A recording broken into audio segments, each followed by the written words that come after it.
بسم الله الرحمن الرحيم الحمد لله رب العالمين الحمد لله الذي هدانا لهذا وما كنا لنهتدي لولا أن هدانا الله أشهد أن لا إله إلا الله وحده لا شريك له وأشهد أن محمدا عبده ورسوله اللهم صل على محمد وعلى آل محمد كما صليت على إبراهيم وعلى آل إبراهيم إنك حميد مجيد وبارك على محمد وعلى آل محمد كما باركت على إبراهيم وعلى آل إبراهيم إنك حميد مجيد ورضي اللهم عن الخلفاء الراشدين وصحابة أجمعين ومن تبعهم بإحسان إلى يوم الدين أما بعد والسلام عليكم ورحمة الله وبركاته. Mes sœurs, mes frères, la grande famille, nous louons Allah, nous revenons vers lui repentant, nous nous demandons protection contre les conséquences de nos péchés et les tendances de l'âme. Celui qui Allah guide, nul ne saurait l'égarer, celui qui est privé de sa guidée, nul ne saurait lui montrer le droit chemin. J'atteste donc qu'il est le seul digne d'adoration, le premier qui n'a pas de début, le dernier qui n'a pas de fin. La parole dominant sur toute chose, le subtil, le bien informé, l'omniscient, l'omnipotent, le miséricordieux par essence et par excellence, le sage. J'atteste de la véracité, de l'exemplarité de la prophétie de Muhammad ibn Abdullah, celui qu'Allah a envoyé comme miséricorde pour les univers. Qu'Allah bénisse ce prophète, sa famille, ses compagnons, tous ceux qui les auront suivis dans le droit chemin, nous fassent l'honneur d'en faire partie. Ensuite donc, bienvenue. Bienvenue dans ce live donc, de la médecine du cœur, dans la série les fruits de la maladie du cœur ou des maladies du cœur, j'entends par là le mauvais comportement. Allah, dans sa miséricorde, a voulu ne donner à personne des excuses. Ah, je ne savais pas que c'était malade. Or, si tu ne sais pas que tu es malade, tu ne peux pas te traiter. Dans sa pure miséricorde, dans sa mansuétude, dans sa bienveillance, Allah a voulu laisser des signes du fruit pourri. Quand le fruit est pourri, il faudrait beaucoup de fruits pourris en particulier, il faudrait peut-être aller chercher dans les racines pour voir si ce n'est pas, les racines ne sont pas contaminées, si par donc des bactéries, par une flore qui lui fait mal, puisque ce n'est pas normal. Allah, dans sa miséricorde, a voulu que la bonne parole, comme il a dit subhanahu wa ta'ala dans le verset 27 de la sourate 14, Alam tara kayfa daraba Allahu kalimatan tayyiba.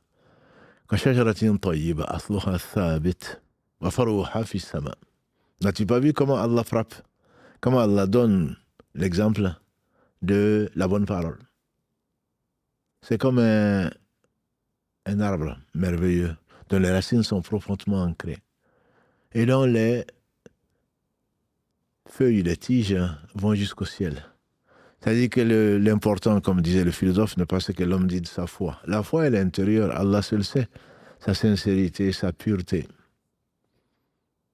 Mais l'homme ne peut juger de la sincérité, de la pureté de la foi qu'au travers de ses fruits. C'est Allah qui fait ce qu'il veut. Mais il a voulu que nous soyons les témoins sur la terre, comme l'a dit le prophète sallallahu alayhi wa sallam. Vous êtes les témoins d'Allah sur la terre. Si les gens, ma soeur, mon frère, si les gens disent que tu es mauvais, c'est que tu es mauvais. Si les gens disent que tu es bon, peut-être que tu es bon, puisqu'il y a l'aspect extérieur, et c'est de ça un peu dont nous allons parler aujourd'hui, Inch'Allah. Si les gens disent que tu es bien, ça ne veut pas dire que tu es bien. Ne te gonfle pas d'orgueil en disant « Non, mais vous êtes les témoins d'Allah sur la terre. Les gens disent que je suis bien, donc je suis bien. » Non. Si les gens disent que tu es mauvais, c'est que tu es mauvais. Les gens disent que tu es bien, peut-être que tu es bien. Allah a voulu donc laisser des signes, des symptômes de maladie qui font que la personne sensée, qui aime Allah, qui craint Allah, qui croit à sa rencontre au jour du jugement dernier, qui croit au paradis, qui croit à l'enfer, cette personne va s'évertuer à ne rencontrer Allah qu'avec un cœur saint.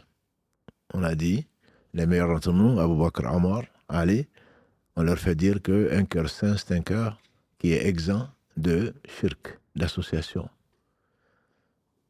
L'association, c'était le deuxième épisode de notre série. L'association, c'est la pire des injustices. L'homme se fait injustice à lui-même en rabaissant Allah subhanahu wa ta'ala, l'élevé dans son être, dans ses noms et attributs et dans tous ses actes. C'est rabaisser Allah que de lui donner des égaux, que de lui donner des semblables, que de lui donner des assistants. Quand on associe quoi que ce soit à Allah. Ensuite, il y a cette ingratitude qui se traduit par nos actes, qui prouve qu'on est malade. cette ingratitude que Allah seul sait. Mais les fruits sont quoi? C'est que, entre autres, si on ne sait pas que tu ne connais pas le bienfaiteur, que tu ne crois pas, qu'on ne sait pas, que tu ne te considères pas comme dans le besoin, mais au moins les hommes, les djinns verront, est-ce que tu vas utiliser ce que le bienfaiteur t'a donné, et tout bienfait vient d'Allah. Verset 78 de la sourate 16, qui te dit que tu étais sorti. Allah t'a fait sortir des ventres de vos mères, et vous ne saviez rien. Le verset 53 de la même sourate dit wa ma bikum min ni'matin fa min Allah. Tout bienfait vient d'Allah. Alors tout ce qui t'a été donné comme bienfait, et ils sont innombrables. Wa in ta'uddu ni'matallahi la tuhsuha, dit Allah subhanahu wa ta'ala dans le verset 18 de cette même sourate 16.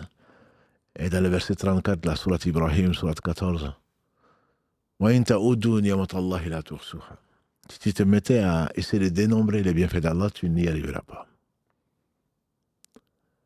Et donc, au moins on verra que tu n'utilises pas ce qu'on t'a confié, qui ne t'appartient pas. Ne nous appartient que nos péchés.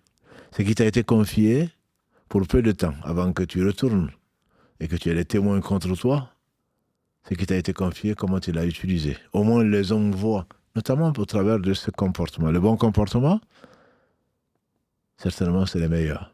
Ceux qui ont été pétris, ceux dont le caractère les a amenés, notamment avec la foi, à utiliser ce qu'Allah leur a donné pour faire le bien. Quant à ceux qui ont utilisé ce qu'Allah a donné, et Allah ne fait que le meilleur, et ils l'ont utilisé dans le mal, très certainement, c'est ce qu'on appelle le mauvais comportement. Parmi ces mauvais comportements, on avait vu, donc, en particulier,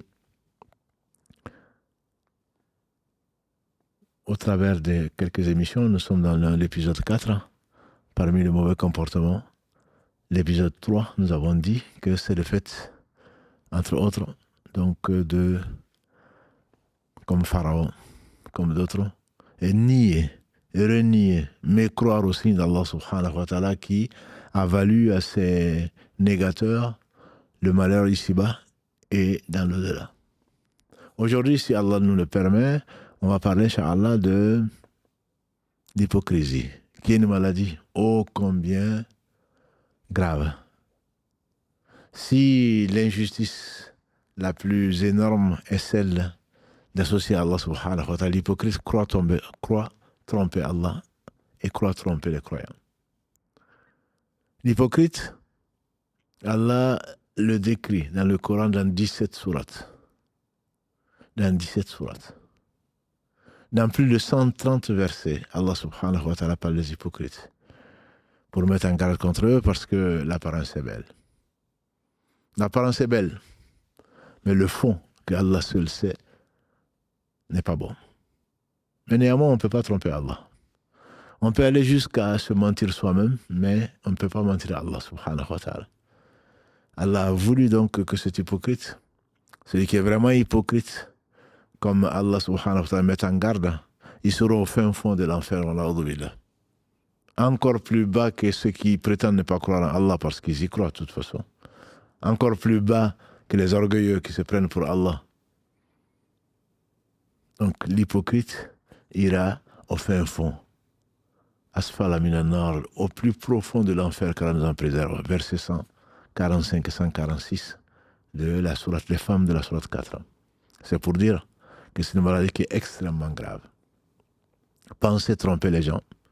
Pensez tromper même Allah. Ils disent croire alors qu'en réalité ils ne croient pas. Et comment on va les reconnaître? Le prophète alayhi salatu wassalam nous a donné quelques signes, en particulier dans ce qui a été consigné dans les deux authentiques, Al-Bukhari et Muslim, qu'Allah leur fasse miséricorde. Abu Huraira nous rapporte du prophète sallallahu alayhi wa sallam qu'il dit l'hypocrite se reconnaît à trois choses. L'hypocrite se reconnaît dans trois caractéristiques. Ayatul Munafiq Thalath. Les signes de l'hypocrite sont trois. إذا حدث كذب إذا وعد أخلف وإذا تمن خان. Quand il parle, il ment. Quand il promet, il ne tient pas sa promesse. Et quand on lui confie quelque chose, il trahit. Ça, c'est les versions de Bukhari et Muslim. Dans une des versions qui est rapportée par l'imam Muslim, quand il fasse miséricorde, un des élèves de l'imam al-Bukhari, le prophète sallam rajoute, même s'il prie, même s'il jeûne, même s'il prétend être musulman. Quand il parle, il ment. Quand il promet, il ne tient pas sa promesse. Quand il confie quelque chose, il trahit la confiance. Dans un autre, ça ne veut pas dire justement, c'est pour cela qu'il faut vraiment comprendre l'esprit de l'islam et ne parler que de ce que l'on sait. Ça ne veut pas dire qu'il n'a que 3 caractéristiques. L'hypocrite, on reconnaît l'hypocrite, a-t-il dit, à 3 caractéristiques. Quand tu prends le Coran, notamment la sourate des hypocrites, Al-Munafiqun, sourate numéro 63, qui est presque consacrée. Quand tu prends la sourate Tawbah, ceux qui ont faim de croire parce qu'ils ont eu peur d'être la cible d'Allah et de son messager à Madina, parce que l'hypocrisie n'apparaît que quand les choses vont bien pour les musulmans. Quand ils sont persécutés comme à la Mecque, il n'y a pas d'hypocrite. Les gens se cachaient plutôt pour pratiquer.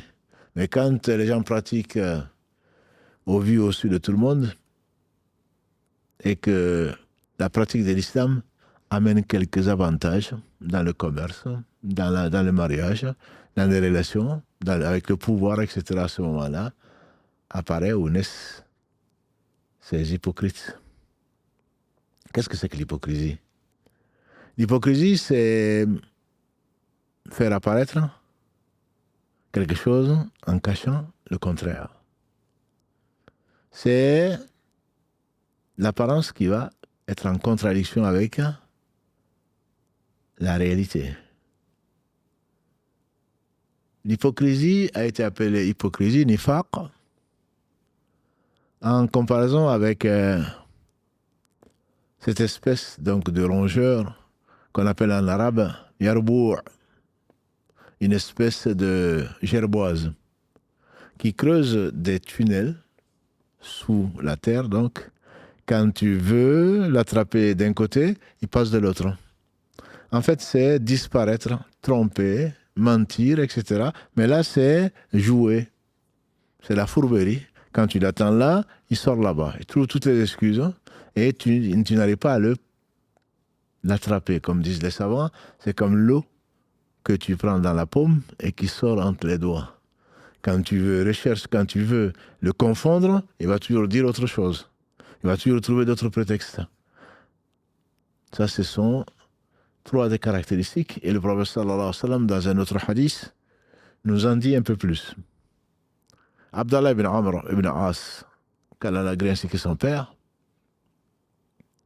l'un des rares jeunes qui savait écrire du temps du prophète sallallahu alayhi wa sallam et qui écrivait certains de ses dires, il a dit que le prophète sallallahu alayhi wa sallam a dit Arbaoun, 4 choses.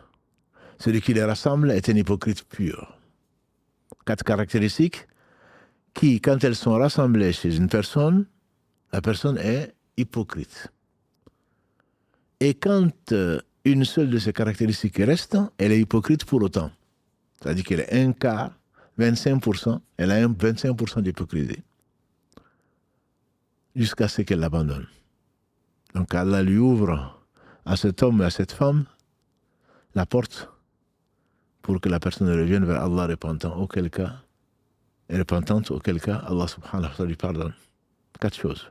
Quand elles sont rassemblées, quand elles sont toutes là, le prophète m'a dit c'est un hypocrite pur. Mais ce sont des caractéristiques.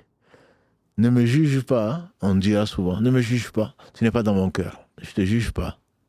Mais tes actes prouvent que tu as une partie d'hypocrisie. Ce n'est pas à moi de te juger, et le jugement appartient à Allah subhanahu wa ta'ala seul, qui sait avant de t'avoir créé ce que tu fais. Mais tu ne peux pas m'empêcher de penser à ce hadith. Le prophète sallam dit, quand on lui fait confiance, il trahit. Quand il parle, il ment. Quand il promet, il ne tient pas sa promesse. Et il devient vulgaire en cas de dispute. Ou alors, il devient 100 fois sans loi. Il insulte, il est grossier. Il est 100 fois sans loi quand il est dans la dispute ou quand il se met en colère. Ça, c'est 4 choses qui ne sont pas les seules, bien sûr, puisqu'Allah décrit dans ses sourates, dans ses versets, le fin fond. Ils redoutent, ils ont peur de tout. Ils ont des doutes, ils redoutent tout. Ils ont vu la foi et après ils y ont renoncé. Et quand ils sont avec les croyants, ils sont croyants. Ils disent qu'ils sont croyants. Et quand ils ne le sont pas, au début de la sourate al-Baqarah, la deuxième sourate, la plus longue donc du Coran, Allah subhanahu wa ta'ala décrit les croyants. Qu'Allah nous compte parmi ceux-là dans 4 versets. Les versets 2 à 5. Les versets 6 et 7, que 2 versets, il décrit les incroyants. En tout cas, ceux qui prétendent ne pas croire. Et dans 11 versets, il décrit les hypocrites. Des versets 8 jusqu'à 20, Allah les décrit, subhanahu wa ta'ala, tout quoi? Parce que leur aspect est lisse. Quand tu les vois, tu crois qu'ils sont croyants, alors qu'en réalité, ils ne le sont pas. Allah décrit leur situation, et effectivement, ce qu'Allah dit est vrai, comme on le sait. Il ne s'agit pas de juger ton épouse ou de juger ton époux. Souvent, on entend les gens, non, celui-là, c'est un hypocrite. Non, celui-là, il prétend être musulman. Non, celui qui prétend être musulman est musulman. Simplement, il n'est probablement pas croyant. Allah dit, le verset 8, وَمِنَ النَّاسِ مَنْ يَقُولُ آمَنَّا بِاللَّهِ وَبِالْيَوْمِ الْآخِرِ وَمَا هُمْ بِمُؤْمِنِينَ. Il y a parmi les gens ceux qui prétendent croire en Allah et au jour du jugement dernier, mais ils ne sont pas croyants, dit Allah. وَمَا هُمْ بِمُؤْمِنِينَ يُخَادِعُونَ اللَّهَ وَالَّذِينَ آمَنُوا وَمَا يَخْدَعُونَ إِلَّا أَنفُسَهُمْ وَمَا يَشْعُرُونَ. Ils pensent tromper Allah. Et les croyants, en réalité, sans s'en rendre compte, ils se trompent eux-mêmes.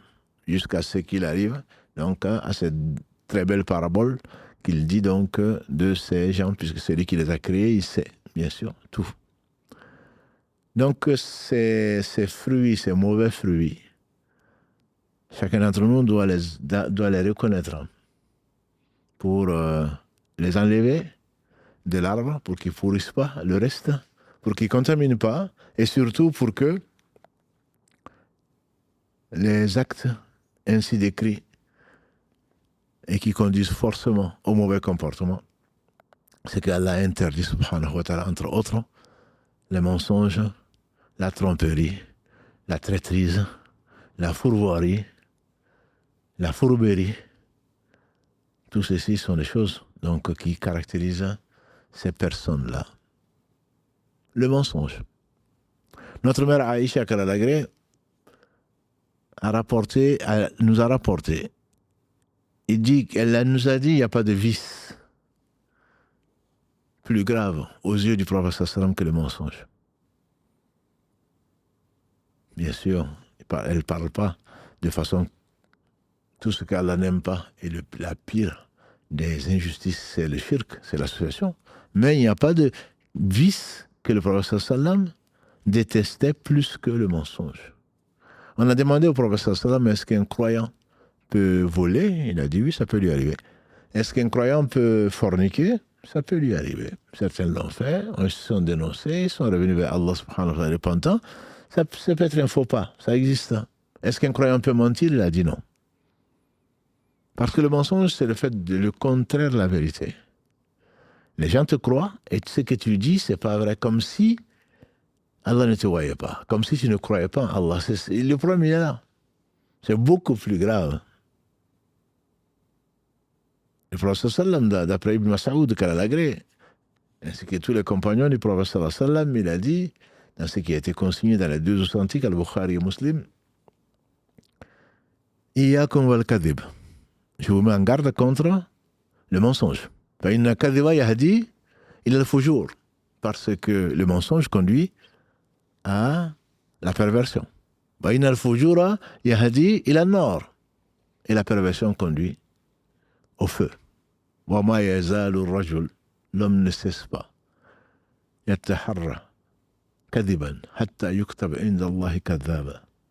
l'homme ne cesse de mentir, jusqu'à ce qu'il soit inscrit chez Allah comme un menteur. Wa alaykum bis-sidq. Et je vous enjoins donc la véracité, ou la véridicité, parce qu'elle conduit au bien, jusqu'à la fin du hadith. Il a été jusqu'à, le prophète, il a été jusqu'à garantir le paradis à celui qui, même dans la plaisanterie, abandonne le mensonge. Et il ne mentait pas, sallallahu alayhi wa sallam.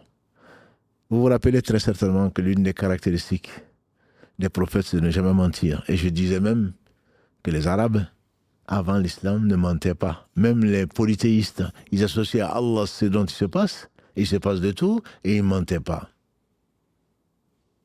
Abu Sufyan, quand il n'était pas, avant qu'Allah ne le guide vers l'islam,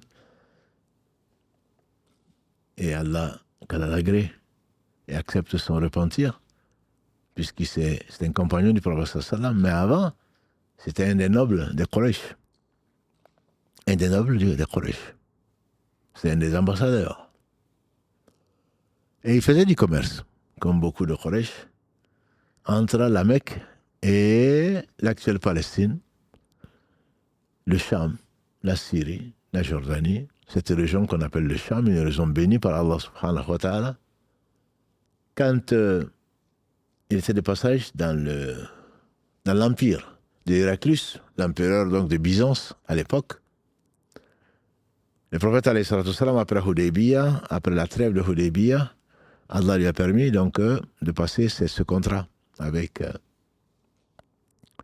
les polythéistes pendant 10 ans. Un des points centraux, pendant 10 ans, il n'avait pas... C'était une trêve. Il n'y avait pas de guerre entre les musulmans et les Quraysh. Donc pendant ce temps, le prophète sallam a continué, persisté, exacerbé même son rôle de Allah Rasoul et al-Balagh. Il n'appartient au messager que de transmettre. Donc il a écrit, il a dicté des lettres, puisqu'il ne savait ni lire ni écrire, aux différents rois télés, même aux empereurs, dont les empereurs de Perse, de Byzance, etc. Parmi lesquels Héraclius. Donc il a envoyé une lettre à Héraclius, bien sûr en arabe, en dictant en arabe, avec souvent ce verset de la sourate 3, pour les gens du livre, puisqu'on a dit chrétiens et juifs ont une place particulière dans l'islam, on appelle les gens qui ont reçu, qui ont été honorés par Allah, par donc la révélation du livre. On parle de la Torah et de l'évangile et des psaumes. Aux gens du livre, ta'alaw ila kalimatin sawa'un baynana wa baynakum, alla na'budu illa Allah wa la nushrika bihi shay'a wa la nattakhidha ba'duna ba'dan arbaban min dunillah. Oh, vous les gens du livre ou des écritures, ta'alaw, venez, ala kalimatin, à une conclusion, à un point, à un mot, kalima, à un mot. C'est qu'arrivons à une résolution qu'on n'adorerait que Allah et qu'aucun d'entre nous ne se prendrait pour une divinité jusqu'à la fin du verset. Et donc il a invité Héraclius à venir à Allah subhanahu wa ta'ala en l'adorant sans rien lui associer. Et il n'était pas bête, Héraclius. Il n'était pas bête. Et comme Abu Sufyan passait par là, il a demandé de faire venir les gens qui connaissaient cet homme, qui prétend être prophète. Et il a dit à cet homme, et à son traducteur plutôt, de dire à cet homme, après avoir posé la question, qui est le plus proche de cet homme qui prétend être prophète, Abu Sufyan dit moi. Effectivement, il faisait partie des Bani Umayya, et c'est donc son fils qui était Muawiyah qui ensuite donc, a donné la dynastie des Omeyyades. Et le prophète sallam faisait partie des Quraysh, comme les Banu Umayya, lui faisait partie des Banu Hashim. Et donc, qui était le plus proche dans cette délégation cet homme qui prétend être prophète? Il a dit, c'est moi. Il a dit à son traducteur de lui dire, ben, je vais te poser un certain nombre de questions et je vais mettre derrière toi les autres Arabes. Et si tu mens, ils te démentiront. Et il a été établi dans l'histoire que les Arabes ne mentaient pas. Ils pouvaient peut-être ruser, mais ils ne mentaient pas.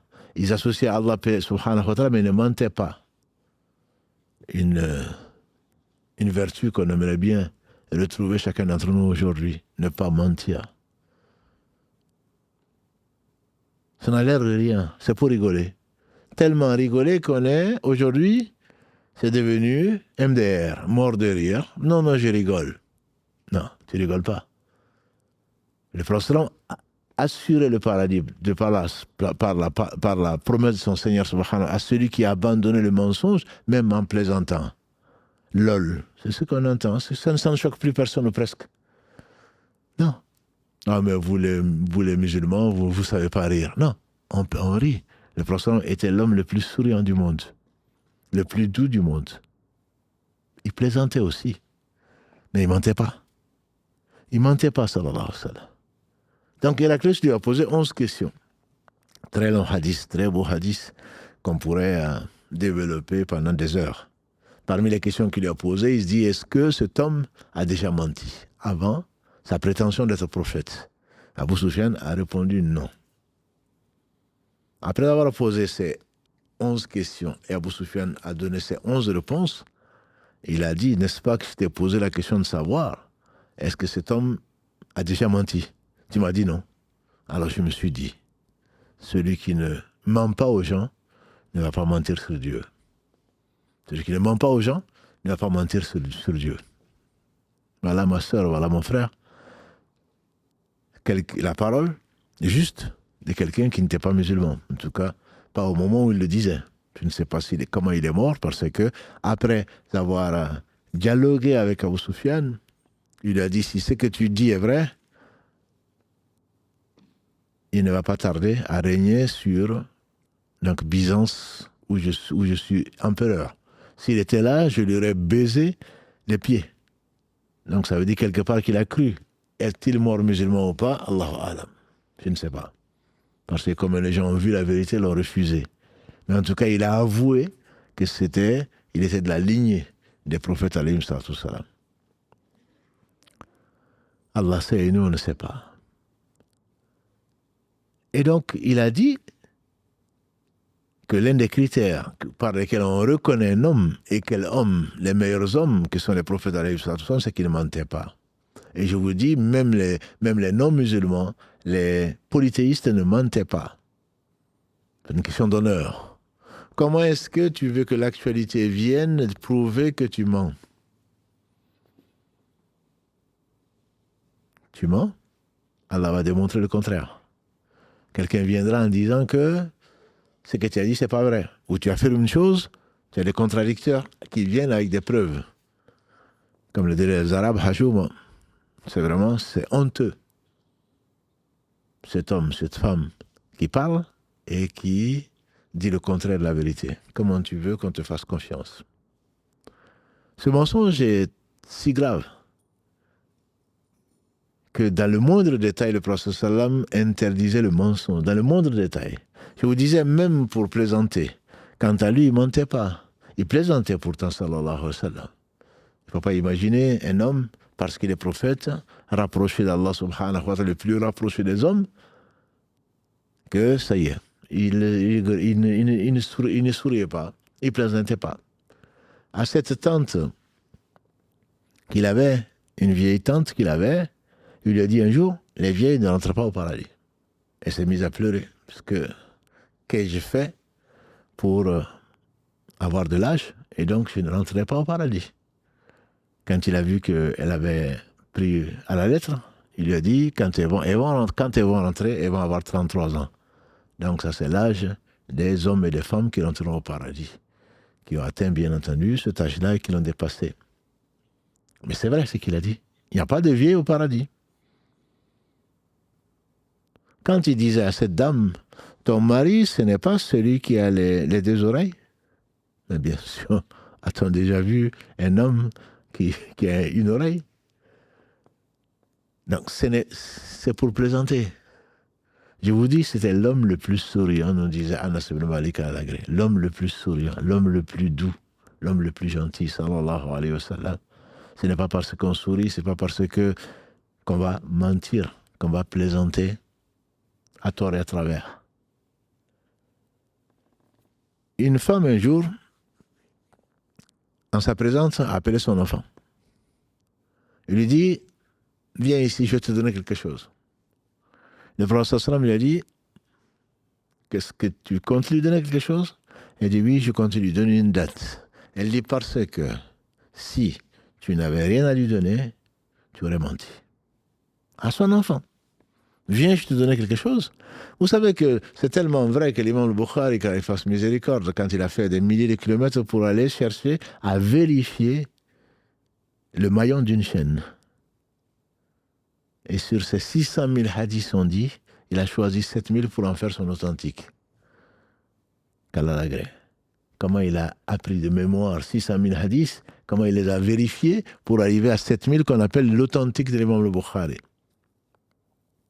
On dit qu'il a été quelque part. Ce n'est pas le prophète, bien sûr.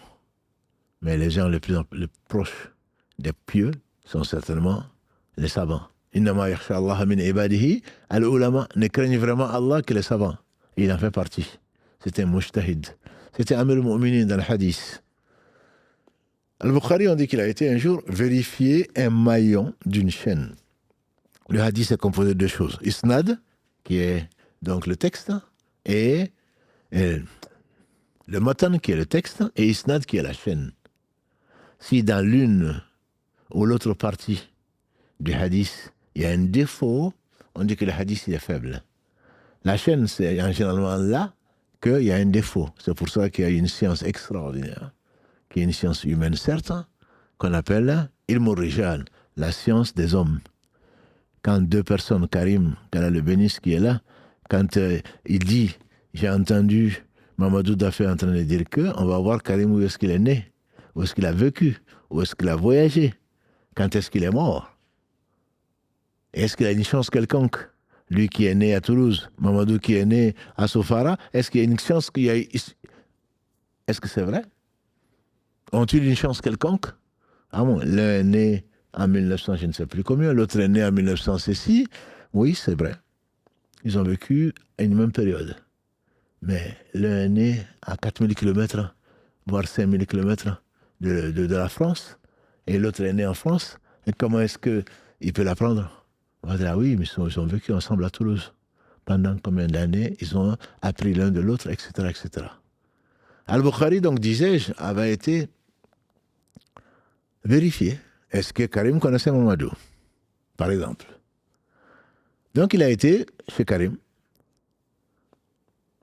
Et on dit que Karim est parti travailler au champ. Au lieu de rester et se reposer, le temps est précieux, mes frères et sœurs. Le temps, c'est la vie. Il a quitté. Il a été directement le voir au champ parce qu'il n'a pas de temps à perdre. Mais le temps perdu, dit le proverbe, ne se rattrape pas. Il a été au champ et il a vu Karim en train de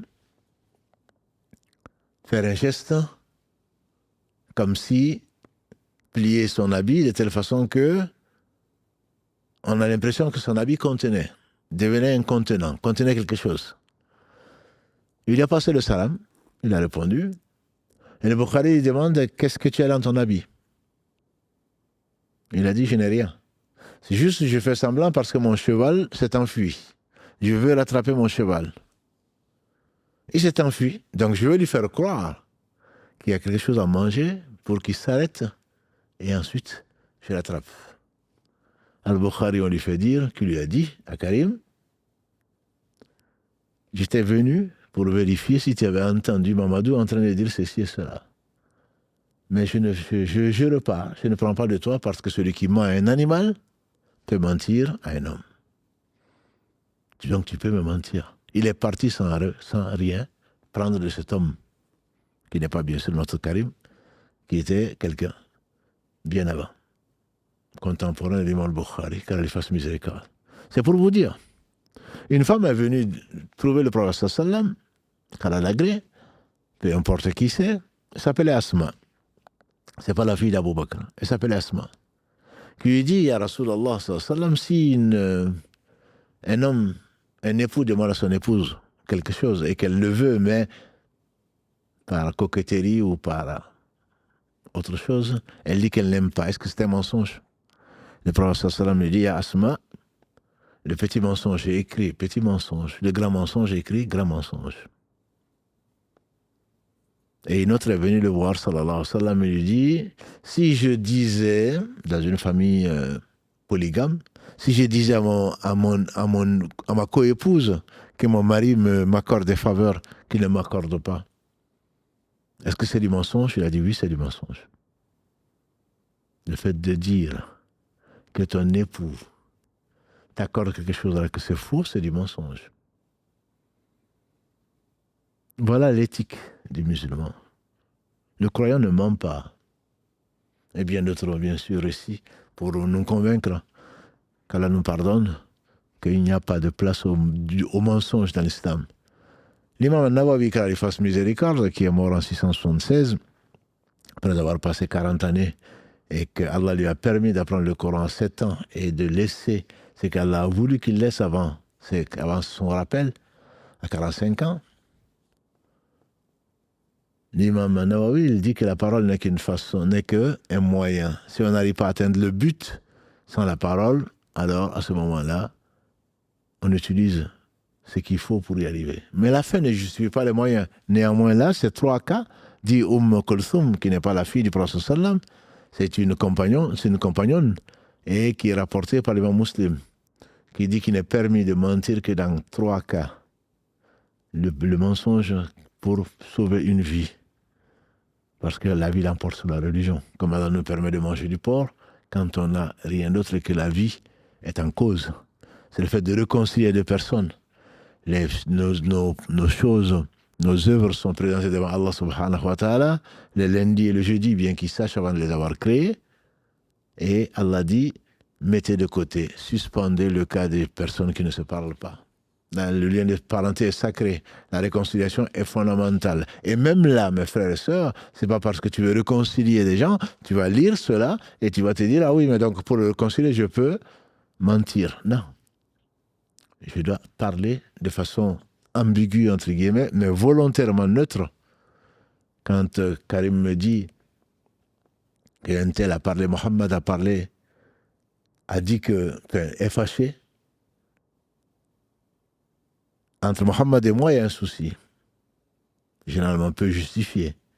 Et Karim va voir Mohammed qui lui dit, mais comment tu peux dire que Mamadou te parle mal de toi alors qu'il prie pour toi? Disent certains savants.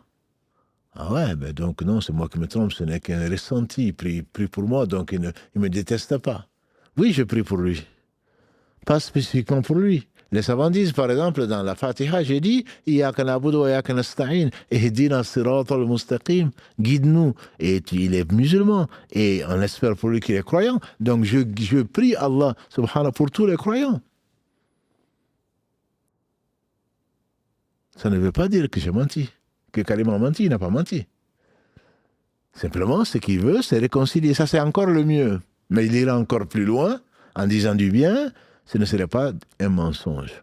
Et ce que l'homme peut dire à sa femme, et encore une fois, j'insiste dessus, et les gens qui me connaissent savent de quoi je parle, il ne s'agit pas d'aller forniquer, d'aller mentir, d'aller tricher et dire à ma femme, j'étais à la mosquée, alors que ce n'était pas le cas, j'étais chez ma mère, alors que ce n'était pas le cas, j'étais ceci, dans tel magasin, alors qu'en réalité, non. Non, il ne s'agit pas de ça. C'est ce que l'homme peut dire à la femme, ce que la femme peut dire de l'homme.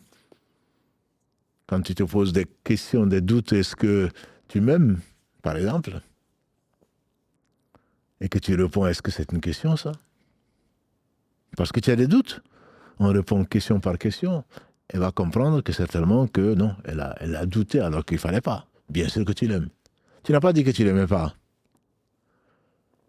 Ça ne veut pas dire qu'il ne faut pas aimer. Bien sûr que ça vient du cœur. Et qu'on aime pour Allah, on déteste pour Allah. On ne doit pas détester les gens, on doit détester ce qu'ils font.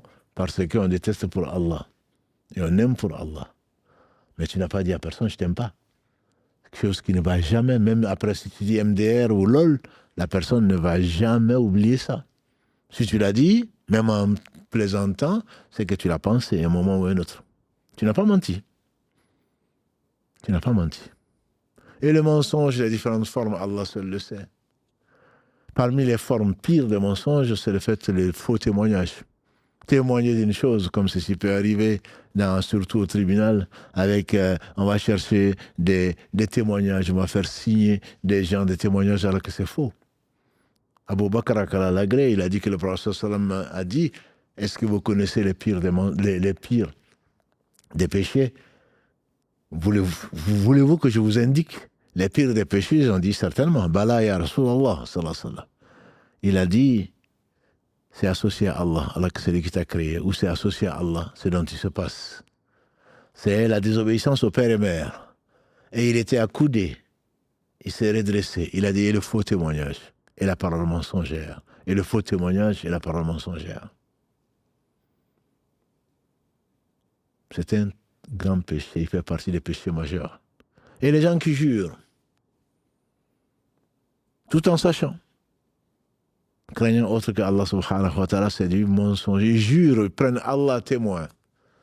Ils jurent sur le Coran.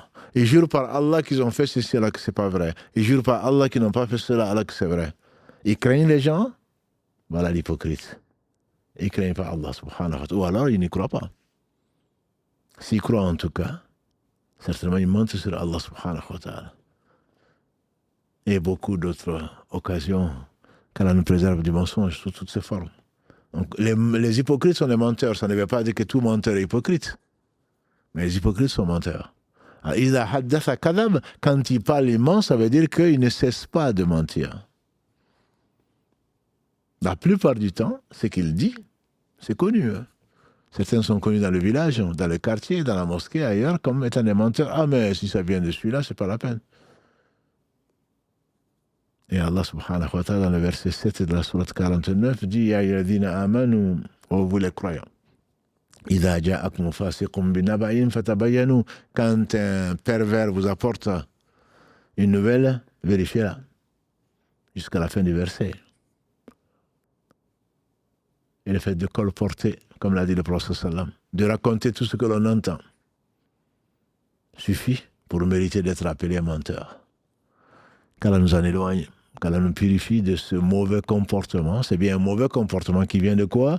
Qui vient de on veut plaire aux gens. C'est le contraire de ce que c'est le contraire de la réalité. On veut plaire aux gens, on craint les gens et on ne craint pas Allah subhanahu wa ta'ala. À ce prix, on va se mettre à mentir. Deuxième caractéristique, puisque le temps est court, deuxième caractéristique qu'a cité le prophète sallam dans ce hadith d'Abu Huraira,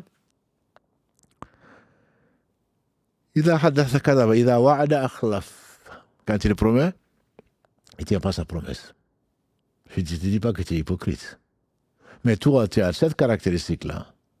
Tu promets et tu ne respectes pas ta promesse.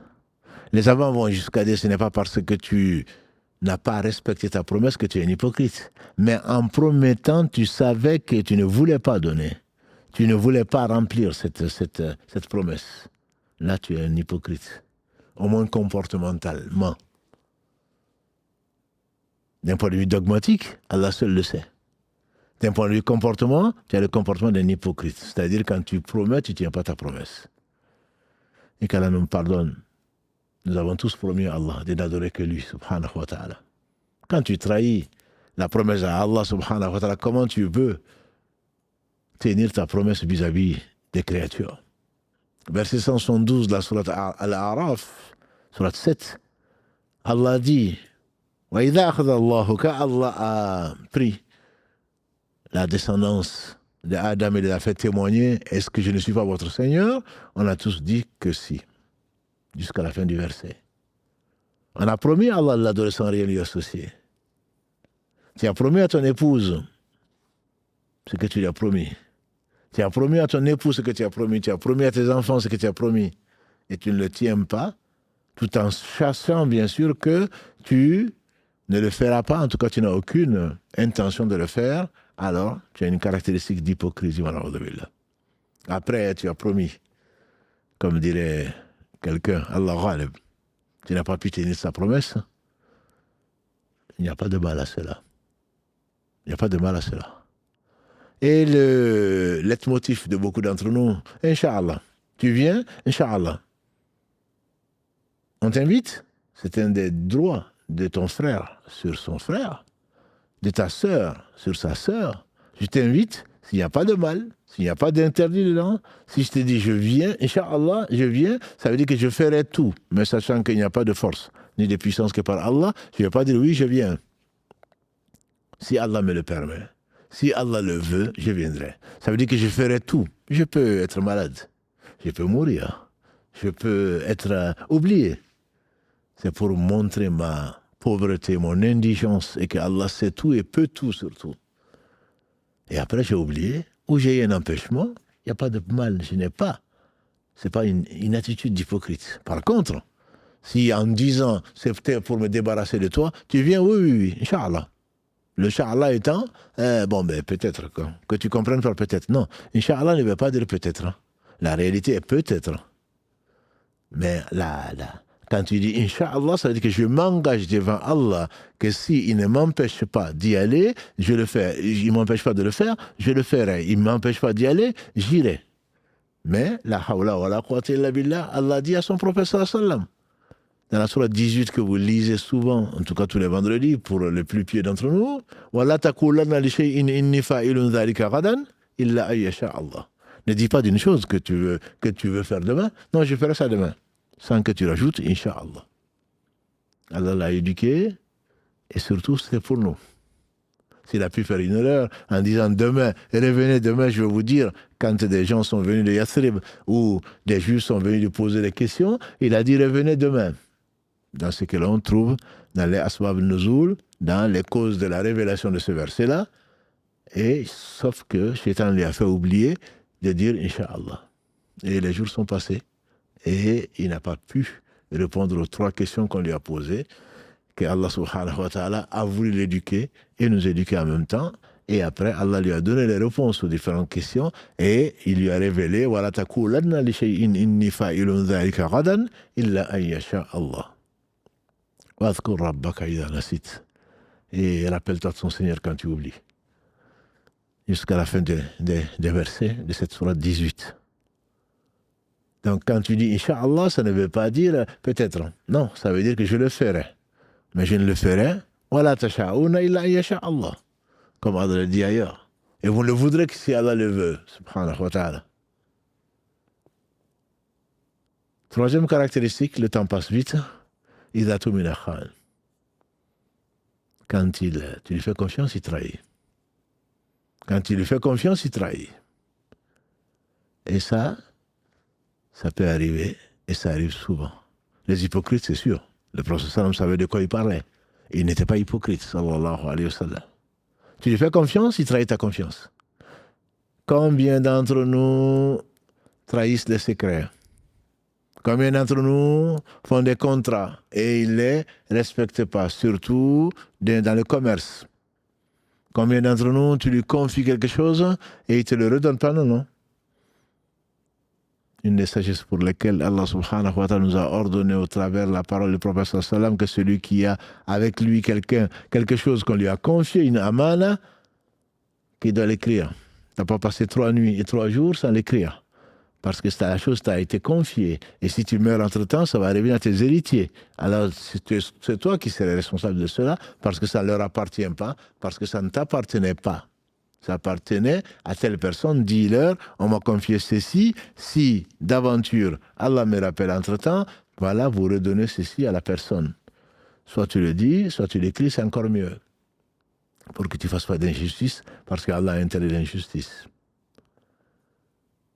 Et donc, tenir son engagement jusqu'à preuve du contraire. Le musulman ne trahit pas. Vous savez, à Hudaybiyah, quand je reviens encore dans les 5 de l'Égypte, quand Allah subhanahu wa ta'ala a éprouvé les musulmans et que finalement, il les a comblés de ses bienfaits et qu'il a appelé cette concession qu'Omar ibn Khattab, même Omar ibn Khattab n'a pas compris, qu'Allah subhanahu wa ta'ala a appelé une grande victoire. Inna fatahna laka fathan mubina, surat 48, premier verset. Nous t'avons certes accordé une grande victoire, une victoire évidente, une victoire claire. Et que beaucoup de compagnons pensaient que c'était une défaite. qui a permis au prophète sallam de remplir sa mission, c'est-à-dire de faire parvenir son message. On a parlé d'Héraclès tout à l'heure. Après cela, 10 ans de trêve. Mais ces 10 années ne vont pas aller à 10 ans. C'est un contrat qu'il a signé avec Suhail, qui était le représentant des Quraysh à l'époque. Et 1 an, 2 ans après, un des termes du contrat, c'est que les gens qui sont qui sont les alliés des musulmans sont concernés par le contrat. Les gens qui sont les alliés des Quraysh sont concernés par le contrat.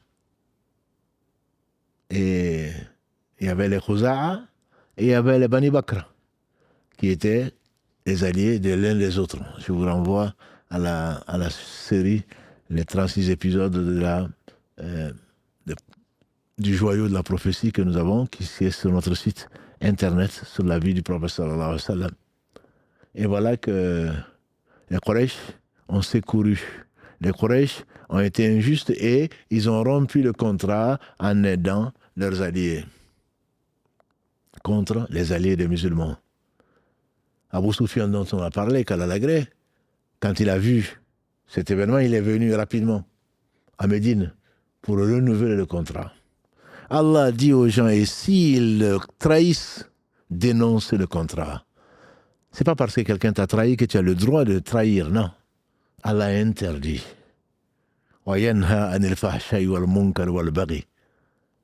90 de la sourate 16. Inna Allah ya'muru bil adli wal ihsan. Allah ordonne l'équité et l'excellence en toutes choses. Jusqu'à la fin du verset. Et il interdit tout ce qui est blâmable, tout ce qui est turpitude, tout ce qui est tughyan. Baghi, c'est le fait de dépasser, de la transgression. Et Allah dit ailleurs, s'ils trahissent, dénonce. Un musulman ne trahit pas, le croyant ne trahit pas. Il y a un contrat, il a volé, vous étiez des associés, il a détourné une partie, toi aussi tu n'as pas détourné parce que c'est lui aussi il a détourné, donc je vais me venger. Non. Tu amènes, le contrat est rompu entre nous parce que tu as fait le contraire de ce qui est dans les termes du contrat. Abu Sufyan est venu pour renouveler le contrat et le prophète sallam a dit non. Parce qu'Allah a dit non. Et c'est ce qui a amené finalement à la conquête au meilleur jour, disait Ibn Qayyim, quand il fasse miséricorde, au meilleur jour de la terre, le jour où Allah a libéré donc Makkah, la terre, la meilleure terre pour Allah subhanahu wa ta'ala. Allah donc a permis à son prophète sallam de rentrer à la Mecque et c'est ce qu'on appelle le Fath. C'est l'ouverture, c'est la victoire parce que les polythéistes, les idoles ont été renversées et que le culte exclusif à Allah subhanahu wa ta'ala a été restauré comme Allah l'a voulu, comme le jour où il a créé les cieux et la terre. Donc un musulman ne trahit pas. Il ne trahit pas. Ni un serment, ni une promesse. Un musulman n'est pas fourbe. Un musulman n'est pas un traître.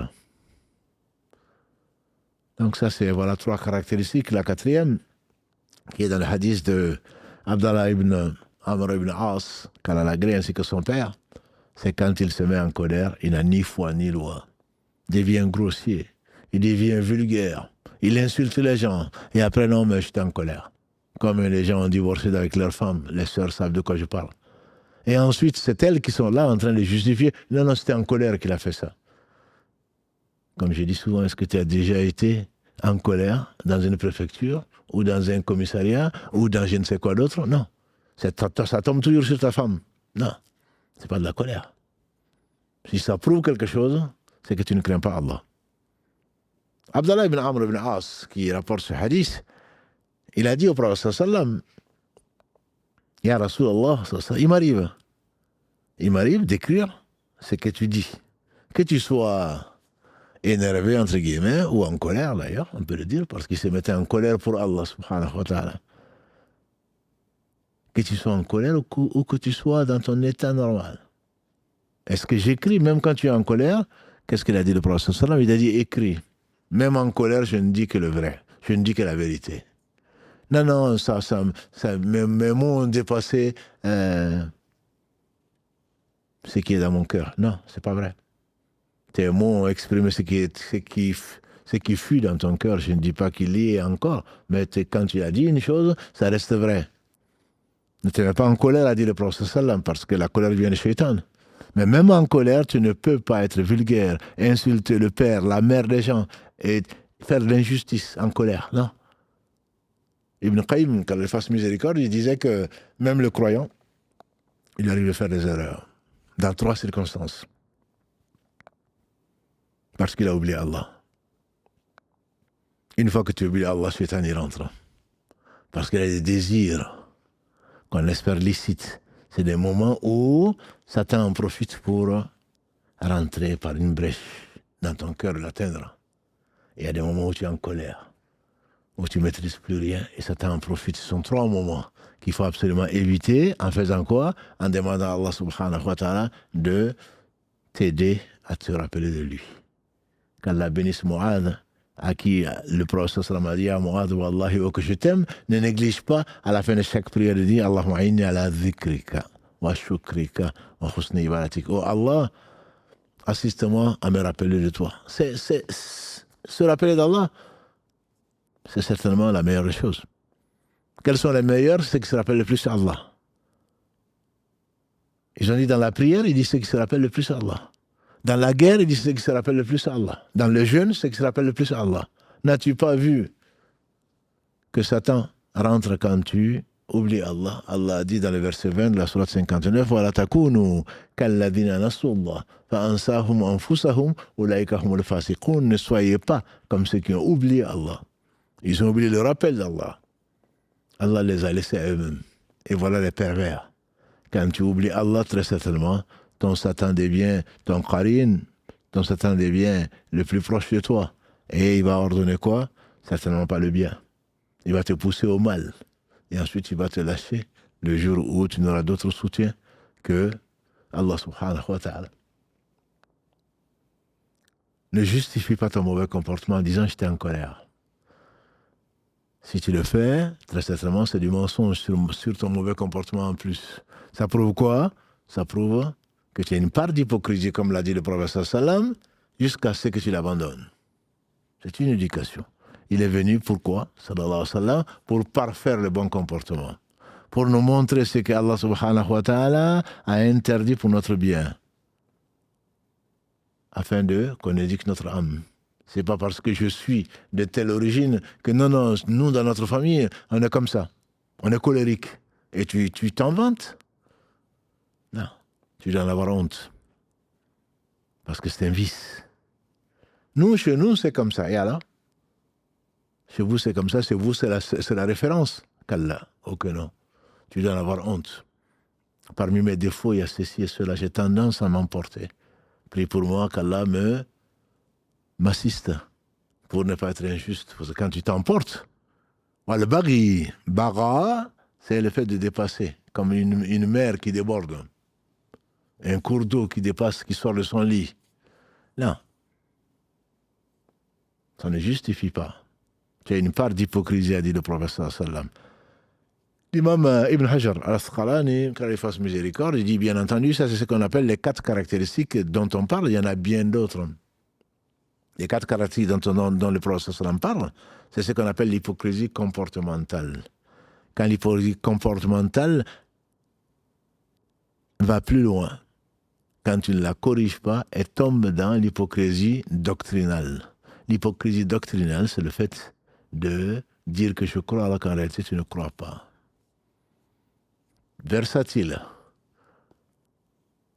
Wa minan nasi man ya'budu Allah ala harf.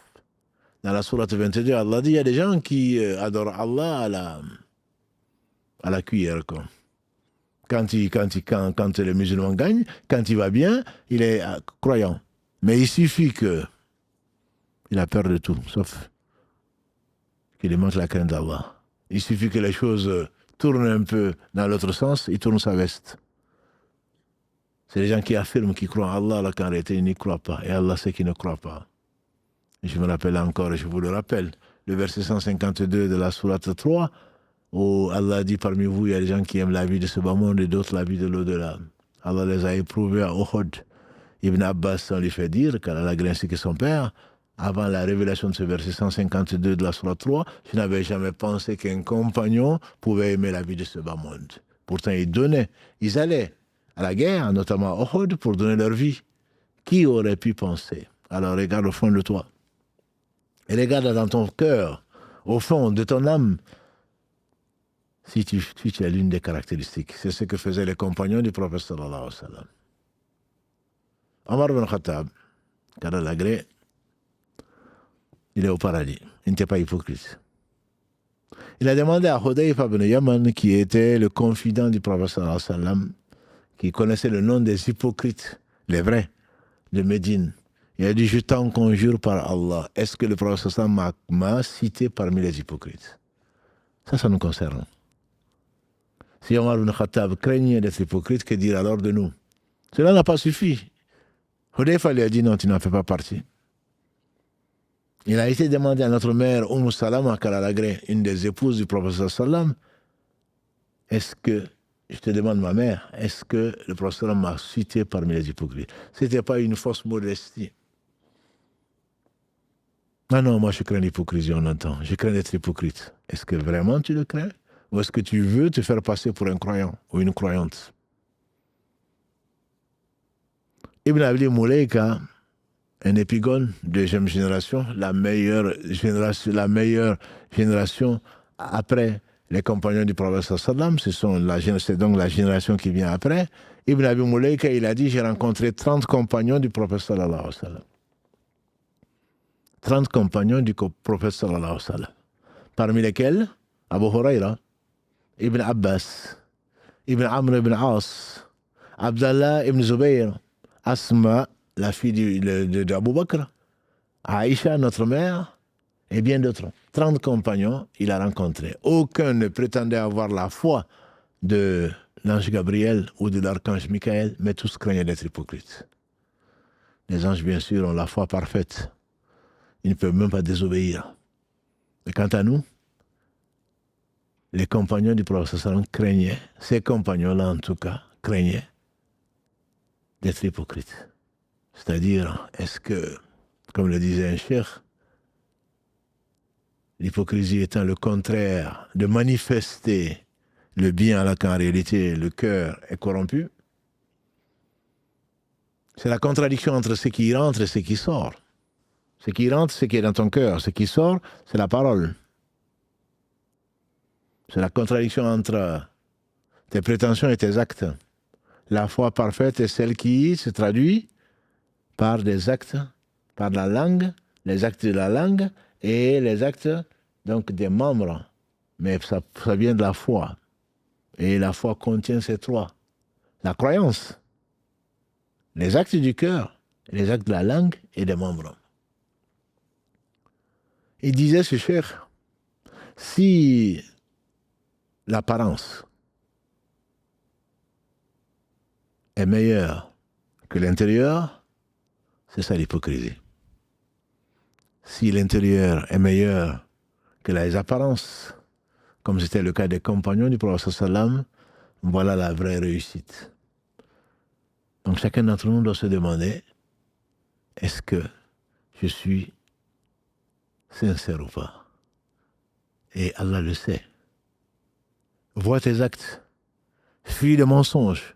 Fuis la trahison. Fuis le fait de confier les confidences, les secrets des gens et des autres. Le fait d'être grossier, le fait d'être injuste, fuis-le. Sinon, tu as une part d'hypocrisie, comme l'a dit le prophète sallallahu alayhi wa sallam. Cette hypocrisie, si tu ne fermes pas tu ne mets pas des obstacles à ces défauts-là, à ces mauvais comportements, alors malheur à toi. Malheur à toi. C'est pas parce que tu pries. C'est le prophète sallallahu alayhi wa sallam qui a dit. Il a dit, même s'il prie, même s'il jeûne, même s'il prétend être musulman, il savait de quoi il parlait, sallallahu alayhi wa sallam. Donc on va demander à Allah subhanahu wa ta'ala de nous purifier le cœur, de nous faire au moins abandonner cet aspect extérieur pour lui, subhanahu wa ta'ala, parce qu'on ne saurait le tromper. La tromperie, la fourberie, la trahison Et Dieu seul sait quoi d'autre. Aucun d'entre nous n'a envie d'être l'objet de cela. Et le faire aux autres, ça veut dire une chose, c'est il nous reste de l'hypocrisie. Et l'hypocrisie, c'est de l'injustice. Et si elle devient, elle passe du comportement au dogme, très certainement, c'est pas un mauvais présage. C'est quelque chose d'extrêmement grave, parce qu'on ne sait pas quand on va mourir. Les hypocrites seront au fin fond de l'enfer. Surat 4, versets 145 et 146. Qu'Allah nous en préserve. Qu'Allah nous préserve de comportements d'hypocrites. Il ne s'agit pas, mes sœurs et frères, de juger les autres, il s'agit de juger nous-mêmes. Est-ce que j'étais comme Omar ibn Khattab, comme d'autres compagnons, est-ce que nous sommes des hypocrites ou pas? Mais sincèrement, malgré ce qu'on fait en apparence, est-ce que l'apparent correspond? Est-ce que la prière est la prière de nos yeux? Est-ce qu'on aime vraiment rencontrer Allah ou est-ce qu'on veut que les gens disent qu'on prie? Est-ce qu'on se couvre avec un jilbab ou un hijab pour les gens? Et donc tout ça, ça vient dans l'intention. Plaire aux gens. Alors qu'en réalité, on ne veut pas plaire à Allah. Donc on va rentrer dans un autre domaine qui est l'ostentation, qui a un rapport également avec l'association à Allah, puisqu'on fait pour Allah et pour les autres, à supposer qu'on le fasse pour Allah. Parfois on fait des choses que l'on pense être pour Allah, alors qu'en réalité c'est pour les autres. Là ça devient de l'hypocrisie. Quand on le fait pour Allah et les autres, on aimerait quand même être bien vu, ça devient de l'association. L'association mineure, on a associé à Allah subhanahu wa ta'ala, c'est donc ce qui se passe, et c'est lui qui se passe d'associer. Celui qui l'associe quoi que ce soit, il laisse ce qu'on fait à celui qu'on lui a associé. Mais l'hypocrisie, c'est quoi? C'est le fait de faire les choses, alors qu'en réalité, on le fait pour les gens et on ne le fait pas pour Allah, carrément. Donc, chacun d'entre nous, dans ses actes, qui se surveille. On n'a pas besoin de faire un quiz pour cela. On n'a pas besoin de demander comme pour se dédouaner, est-ce que je suis hypocrite ou pas? On fait de Al-Hassan al-Basri, car il fasse miséricorde, un des imams des épigones de la deuxième génération, ne craint l'hypocrisie que le vrai croyant. Et ne se croit à l'abri de l'hypocrisie, ma sœur, que l'hypocrite. Non, moi je ne suis pas un hypocrite, moi. Cela ne veut pas dire qu'on a ce mauvais comportement de dire tout ce qu'on pense. Non, moi je ne suis pas hypocrite. Moi je te dis, je t'aime pas. Ça, c'est de la sottise. C'est de la sottise. Voir quelqu'un dire je ne t'aime pas, ça tu blesses quelqu'un. Tu n'es pas obligé de dire que tu aimes quelqu'un. Mais dire quelqu'un je ne t'aime pas, Shaitan va ramener ceci souvent dans son esprit, dans son cœur. Voilà quelqu'un qui dit que je ne t'aime pas. Si tu dis qu'il ne t'aime pas, il n'aime pas le bien pour toi. Et donc ça c'est de la sottise. Ce sont des safis, soufaha, des gens qui ne réfléchissent pas. Le prophète alayhi salatu salam, vous le connaissez déjà, quelqu'un est venu s'annoncer. Il voulait le voir ou rentrer chez lui. Il a dit qui c'est? On dit c'est un tel. Il dit quel mauvais fils de tribu. Quand il est rentré, le prophète sallam l'a écouté. Il a souri. Et quand il est sorti, notre mère Aïcha lui dit Ya Rasulallah, avant que tu le reçoives, tu as dit que c'était ceci et cela. Et qu'il rentre, tu lui fais un grand sourire. Et est-ce que tu m'as déjà vu mal élevé? C'est pas de l'hypocrisie, ça. Pour ne pas blesser quelqu'un, ne pas lui dire toute la vérité, c'est pas le contraire. Même Allah subhanahu wa ta'ala dit aux vrais hypocrites qui sont aujourd'hui au fin fond de l'enfer, il dit au prophète sallam de leur dire une parole touchante. Des gens qu'on savait hypocrites, comme Abdallah Ibn Saoul, Ibn Ubay Ibn Saloul, le chef des hypocrites de Médine, Omar ibn Khattab dit au prophète, laisse-le-moi pour que je l'achève, pour que je le décapite. Il a dit à Omar, est-ce que tu veux que les gens disent que Mohammed décapite ses compagnons parce qu'il était musulman. Dire à quelqu'un qu'il est hypocrite, ça le touche. Et si tu blesses ton frère ou ta sœur, peut-être que Allah sera en colère contre toi. Quand tu dis à quelqu'un qui est hypocrite, ça veut dire quoi? Ça veut dire que tu regardes dans son cœur, tu sais que ce qu'il a fait, ce n'est pas pour Allah.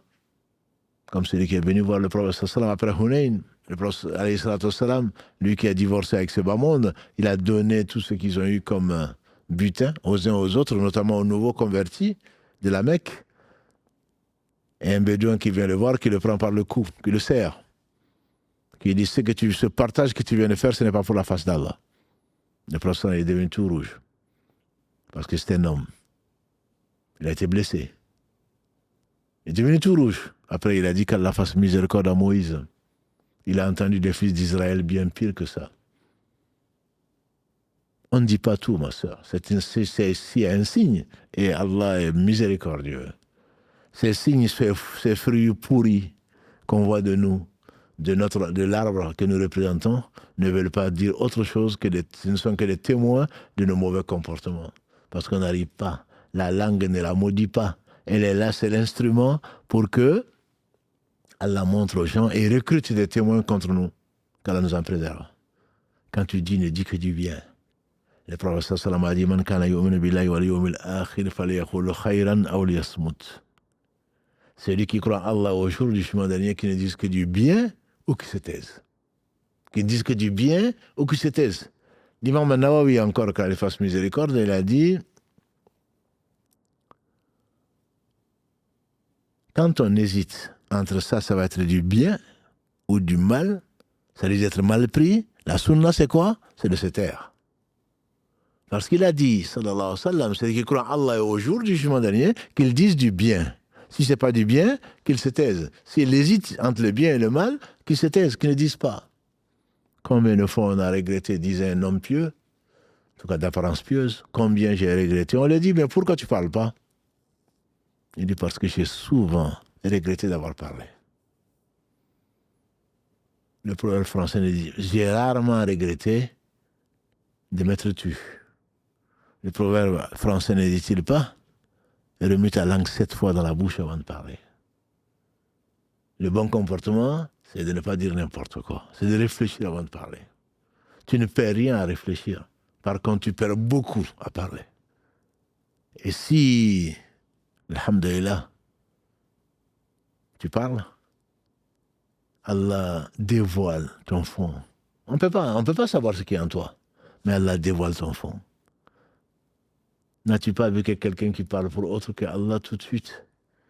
Beaucoup d'entre nous savent que c'est quelqu'un qui fait de l'ostentation. Quand tu vois ça, tu te dis qu'Allah me pardonne. Ça veut dire que les gens aussi vont découvrir. Allah va dévoiler le fond de mon cœur. C'est pour ça que ce sont des fruits. Et qu'Allah bénisse Mohammed qui l'a représenté avec cet arbre dont les racines sont enfuies dans le cœur. Et si le cœur, comme l'a dit le prophète sallam, est pur ou saint, c'est tout le corps qui est saint. Et si le cœur est corrompu, ces racines vont s'enfoncer, laisser la place à Shaitan, et il va en sortir un arbre, certainement médiocre, dont les fruits en tout cas sont médiocres, certainement amers. Et qu'Allah subhanahu wa ta'ala nous purifie le cœur pour que nos actes correspondent à ce qu'il aime et agrée subhanahu wa ta'ala, qu'Allah voile nos défauts et nous en avons tous. Et qu'Allah fasse de cette vie une occasion pour se rapprocher de lui et de la mort, qu'il fasse de la mort une occasion de béatitude, une occasion de repos et un éloignement de tout mal. Donc un clin d'œil pour Gunedi de Courcouronne. Je lui dirais que le Codissimo est arrivé avec le livre sur la psychologie, Barakallahu fi, et surtout avec les sucettes. Son passage ici, certainement, l'a marqué quand dans la mosquée, on a une tradition, pour ceux qui connaissent la mosquée, c'est de donner des sucettes aux enfants, et souvent ils amènent leurs parents, parce qu'ils ont choisi la mosquée qui donne des sucettes. Je pense que ça l'a vraiment marqué. Barakallahu fik, donc, M. Traoré, Barakallahu fik, de nous honorer par ces sucettes-là, et également par les livres dont on parle, notamment donc, dans l'islam au quotidien. Le colis a été bien reçu, et qu'Allah te bénisse ainsi que ta famille. Donc, le prochain rendez-vous, Inch'Allah, sera vendredi en 8, c'est-à-dire le 10 juillet. On ne part pas en vacances, comme certains le pensent. Karim ne sera pas en vacances. Il animera donc, les réseaux sociaux au travers des best-of des lives, notamment de l'islam au quotidien, comme il a promis, Inch'Allah. Et quant à moi, je serai, Inch'Allah, pour quelques jours, pendant quelques jours plutôt, au Canada, si Allah subhanahu wa ta'ala nous le permet. Et on l'a souvent répété. Donc, les frères et les sœurs donc, m'ont invité pour donner des conférences, dont la plus ouverte et la plus grande, c'est samedi, donc 4 juillet, sur vivre sa foi en Occident. Et priez pour eux, qu'Allah les bénisse, et également ne vous offusquez pas de n'avoir pas eu de place, malgré donc, la salle. Ils ont pris une plus grande salle, comme on en a parlé lundi, de 1000 places, et c'est déjà, il n'y a plus de place, alhamdulillah. Qu'Allah subhanahu wa ta'ala bénisse ceux qui font confiance donc, aux conférenciers et qui font confiance aux gens qui organisent la conférence, qu'Allah nous en fasse profiter. Voilà, donc que les frères et les sœurs prient pour eux et prient pour nous, qu'Allah subhanahu wa ta'ala nous fasse profiter de ce qu'il nous a enseigné et qu'il nous enseigne ce qui est profitable. Donc notre prochain rendez-vous, ce n'est pas mercredi prochain, ce n'est pas vendredi non plus, puisque a priori je serai, Inch'Allah, à Montréal ou à Laval. Et donc c'est la semaine prochaine, le 10 juillet, et qu'Allah subhanahu wa ta'ala fasse notre rencontre une belle occasion de nous rapprocher de lui subhanahu wa ta'ala, qu'il nous aime, qu'il nous fasse aimer les choses qu'il aime, et il se passe de tout, qu'il nous fasse également aimer les gens qu'il aime subhanahu wa ta'ala, au travers donc de leurs œuvres. Si on les aime pour Allah, et on le saurait dans leur cœur. Par contre, ils font les choses qu'Allah a rendues obligatoires, grâce à Allah subhanahu wa ta'ala, ils s'éloignent de ce qu'Allah a interdit, et ils ne cessent ensuite de dédier leur vie à Allah subhanahu wa ta'ala jusqu'à le rencontre, qu'Allah nous compte parmi ceux-là. سبحانك اللهم وبحمدك أشهد أن لا إله إلا أنت أستغفرك وأتوب إليك سبحان ربك رب العزة عما يصفون والسلام على المرسلين والحمد لله رب العالمين. Comme je le dis, notre prochain rendez-vous, Inch'Allah, ce sera vendredi 10 juillet à 19h. Wassalamu alaikum wa rahmatullahi wa barakatuh.